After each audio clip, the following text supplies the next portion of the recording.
I am Carmen Boullosa. I was born in 1954 in Mexico City, which was, by the way, a wonderful city. Very little resemblance to its first aspect of what it has today. We were 4 million inhabitants, 3 million legally, but we were in reality 4, and now there are roughly 22 million inhabitants, so it's changed a lot. So I am Carmen Boullosa. I am a writer. I started publishing poems. I'm a novelist, an essayist, and I have been lucky enough to also be a professor. I had mainly lived in Mexico City, though by my 50s or my late 40s, I had already lived in Berlin, where I had been a writer in residence. I had been a professor at Georgetown. I had by then published 8, 9, 10 novels, and I am an addict writer, so I'm all my life writing and reading and living the life of a literary person. In 2001, I arrived to the city with a grant of the New York Public Library, the Coleman Center grant, and it opened me so many possibilities as a writer. First, of course, the library itself, and second, though I had lived already at Georgetown, where there was an even international class or an even cosmopolitan class, people from all over the world in the neighborhood where I lived, in a situation that made them all in many ways even. They were the diplomatic class. So it was for me an experience, but that was a short sip, and I was not in the writing mood. I was just teaching at Georgetown. So my stay at New York City opened me different literary doors, plus also paths of thinking that I hadn't ever thought of. I arrived here days before the Twin Towers fell. And all that, it was for me so disruptive, my arrival to New York City, and also nourishing. And that was what I was in 2001 when my story with NYU started. I was invited to be an Andrés Bello Chair during 2 semesters. One semester in 2002, autumn semester 2002, and spring semester 2003. In one of them, I was not going to give a regular class for the university students, but a seminar for a graduate seminar for those who aspire to be writers in Spanish. The other semester, I gave a course on Latin American love poetry, poems that are related to love, that have to do with love and desire, how desire is painted or depicted by the poets. The quality of the students, undergrad students, was really remarkable. They were very well-read students. They came from all over Latin America and also from all parts of the United States. It was an exceptional group. Those 25 or 24 students I had for that course, each one of them was really a jewel. I had been in New York City roughly 9 months when the invitation arrived, but everything had been so incredibly disruptive, with the Twin Towers falling, and even with my, or let's take out even logically with my path of thought and my way of feeling what was the people around me, the collectivity, the city itself, how much it had changed, that the invitation that was signed by Professor Jim Fernandez, was incredibly lucky. I needed more time to breathe, more time to swallow, more time to understand what was going on around me at a city to which I had been bounded by accident or by a collective tragedy, by a historical moment, and I needed that moment to think.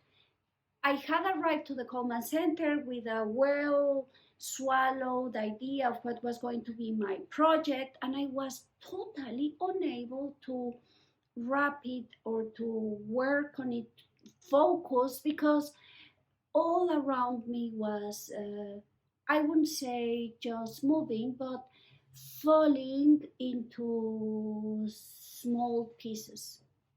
Also in Mexico, many changes had happened.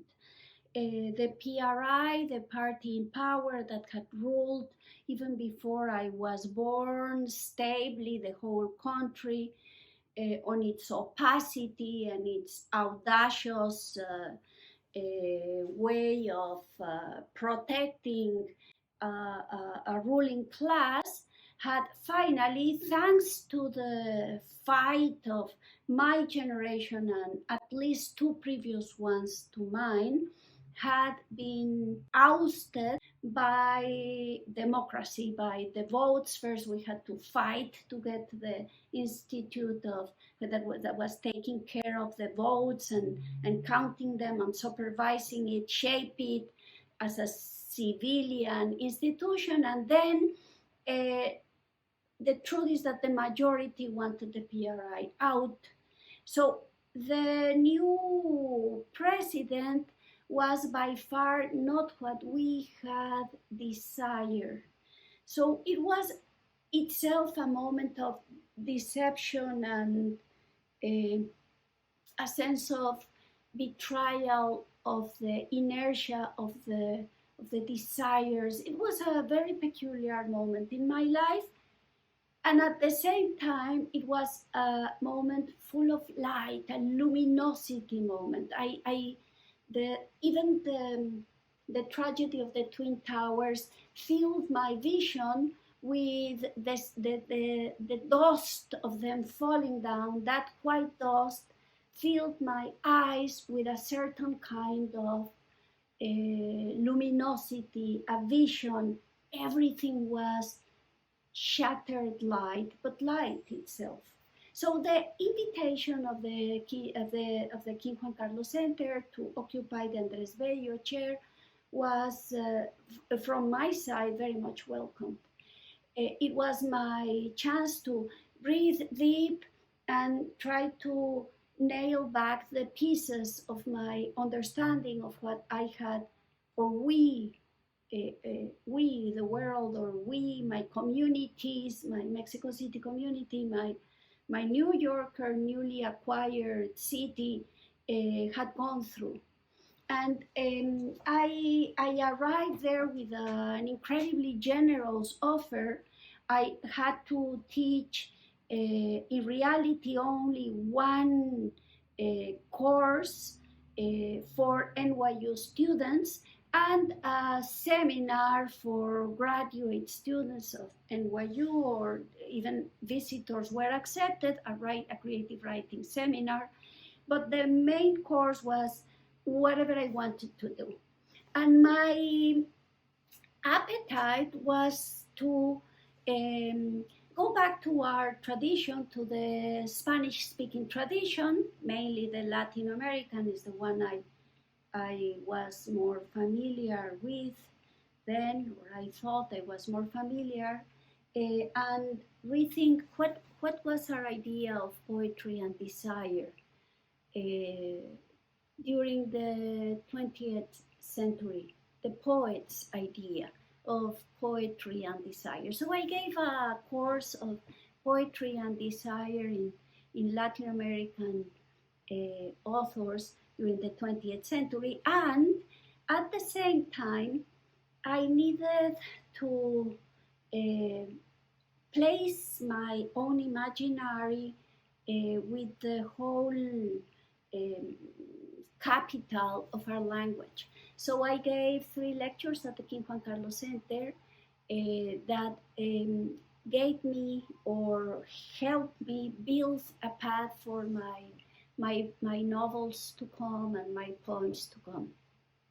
When I was at the King Juan Carlos Center, first of all, it was a year I can never forget for many reasons, personal reasons, and what was going on around us all. We were still living under the influence of what happened in the Twin Towers. I remember that in theory I was supposed to go to give a reading at Adelaida in Australia. I didn't dare move. We were all in a very peculiar moment. But I do remember several anecdotes of my stay at the center. One of them has to do with the course I was teaching at NYU, the Love and Desire in Latin American Poetry. The students were like magnetized. It had to do with the poets. It had to do, absolutely no doubt, with the moment the city was leaving. They were all like thirsty to enter a world where everything made sense, not a world where really nothing made sense, but a world that was more than coherent. It was possible for us reading the poems to understand the complexity and the contrarian forces that work in one of the most intimate feelings of all us, love, when one falls in love, and what love meant for these poets and for them. So it was a crowded classroom. The students were, as it always happens, incredibly young. These were the first semester students. Was full of interest, intelligent, avid to learn and read. Everybody had read the material. Everybody was there, like opening their souls. It was an incredible adventure. And one day, one of the students came to me and told me, Professor Boullosa, I want to apologize if every class, every session, I arrive like smelling sushi.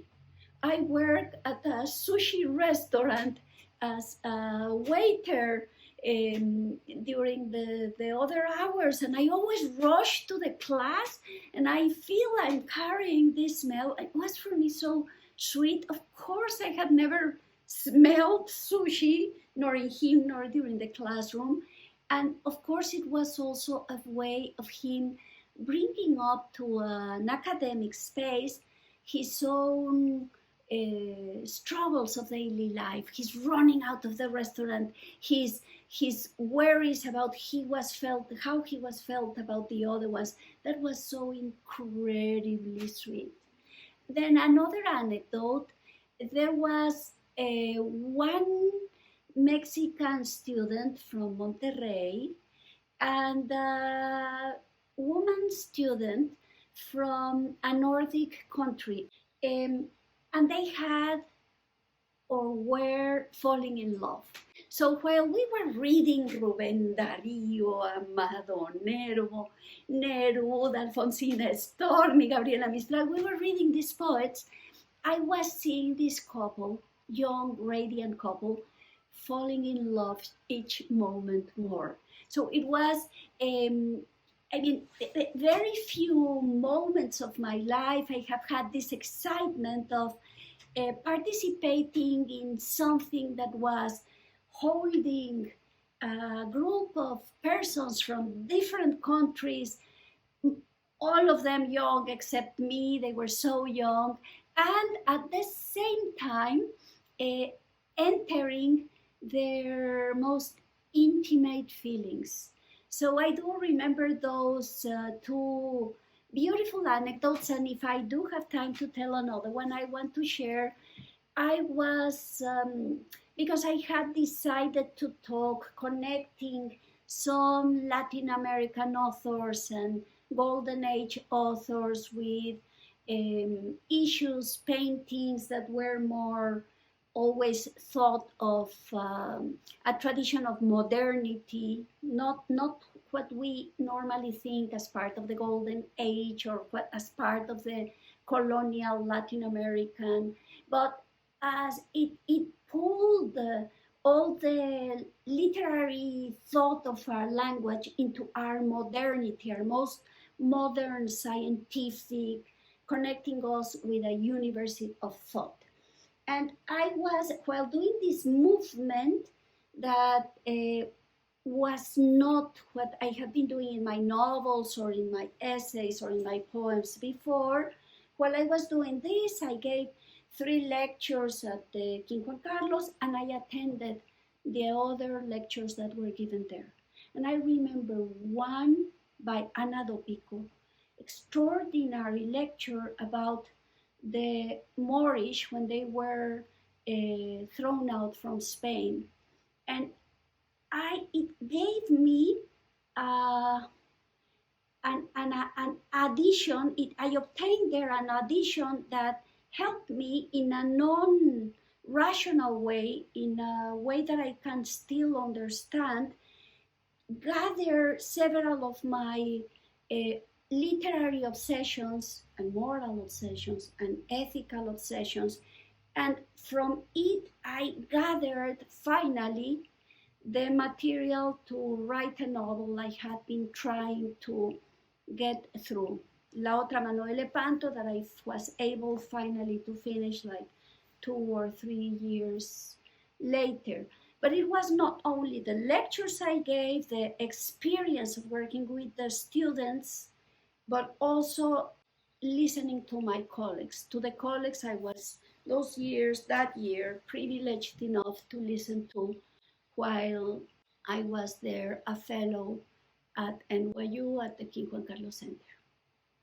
What really changed in my literary person and in my life, having been a fellow at the King Juan Carlos Center?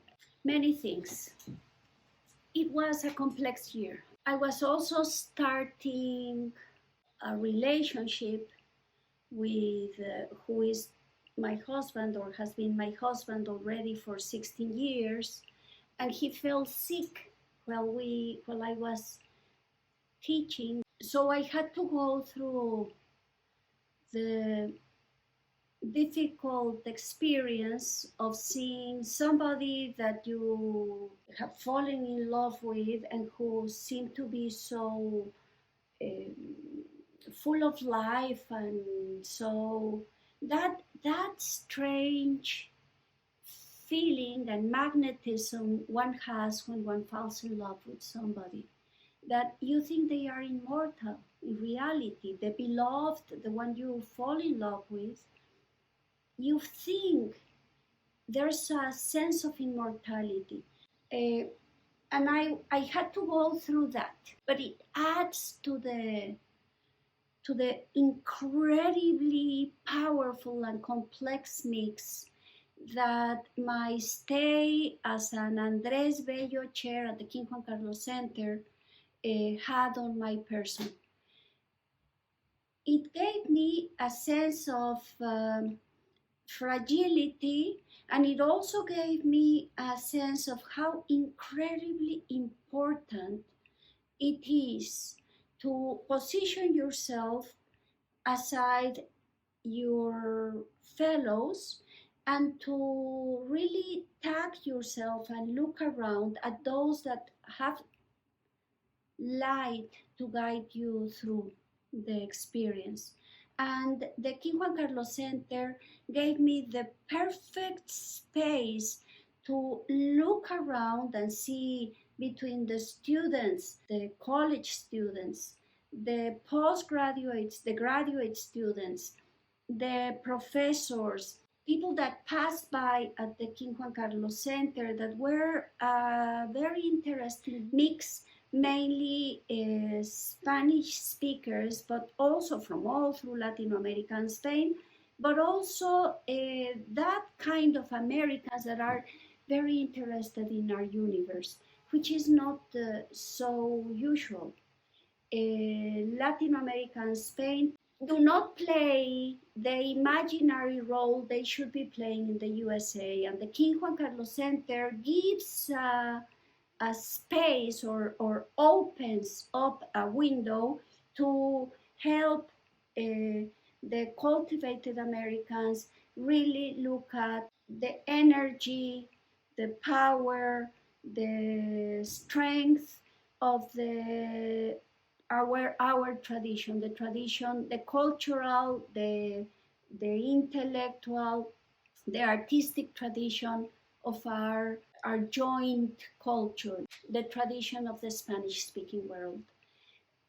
And it was for me, even though I was not in my 20s, I was not in my 30s, I was in my very late 40s, but it gave me a possibility of shaping part of my inner self, looking at the collectivity in an extraordinary way.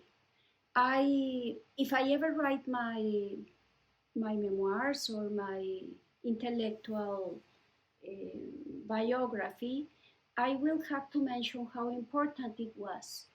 How come in a city like New York City, where more than 30% of the inhabitants of it are Hispanics, the frame or the space given or the view given to our tradition is so minimal, so minuscule, and how this window in such a privileged space also in Washington Square at NYU open up the doors to look at our tradition, and I wouldn't say nourish the American tradition, but also only claim what we have given to New York City and to the American tradition.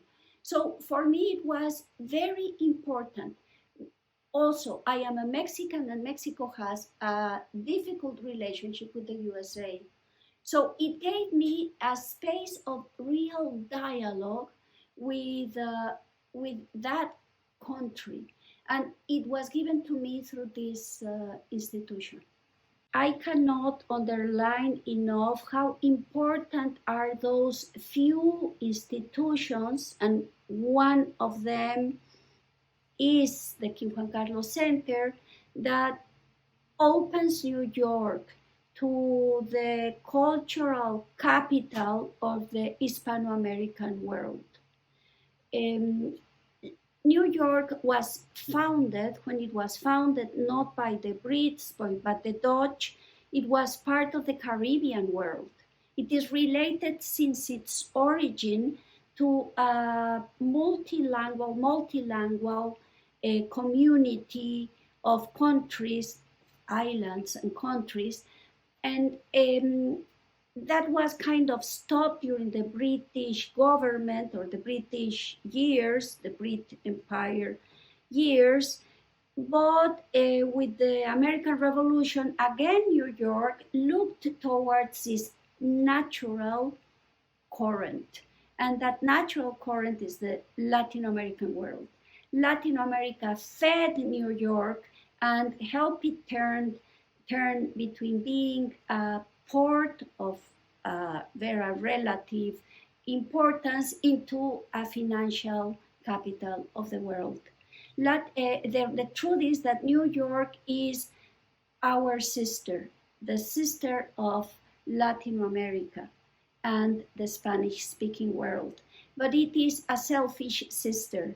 It always forgets what we have provided to New York and forgets that till today we are more than 30% of its inhabitants.